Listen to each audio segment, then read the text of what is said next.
నమస్తే, welcome to dot news. పిల్లల తల్లిదండ్రులు ఎంతో ఆతృతగా ఎదురు చూస్తున్న తల్లికి వందనం పథకం అమలుకు సంబంధించి ప్రభుత్వం విధి విధానాన్ని విడుదల చేసింది. ప్రతి తల్లి బ్యాంకు ఖాతాల్లో 15,000 రూపాయలు వేస్తామని ప్రభుత్వం స్పష్టం చేసింది. చంద్రబాబు సర్కార్ కొలువుదీరి నెల రోజులు అవుతున్న సందర్భంగా సంక్షేమ పథకాల గురించి విస్తృత చర్చకు తెరలేచింది.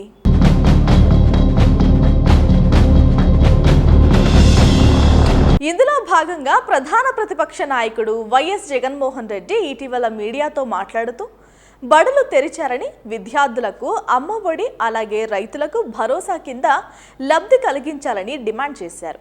ఈ నేపథ్యంలో ప్రతి తల్లి ఖాతాలో 15,000 రూపాయల చొప్పున వేస్తామని ప్రభుత్వం స్పష్టం చేసింది.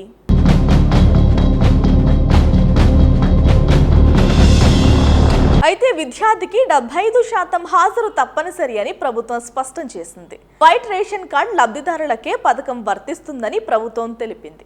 అలాగే ఆధార్తో అనుసంధానం చేయించాలని ప్రభుత్వం ప్రత్యేకంగా పేర్కొనడం గమనార్హం. ఎప్పుడెప్పుడా అని ఎదురు చూస్తున్న తల్లికి వందనం పథకం కింద త్వరలో లబ్ధి కలుగుతుందని స్పష్టమైంది. ఈ పథకానికి సంబంధించి ప్రస్తుతానికి ఇవి నిబంధనలు. రానున్న రోజుల్లో ఎలా ఉంటాయో చూడాలి.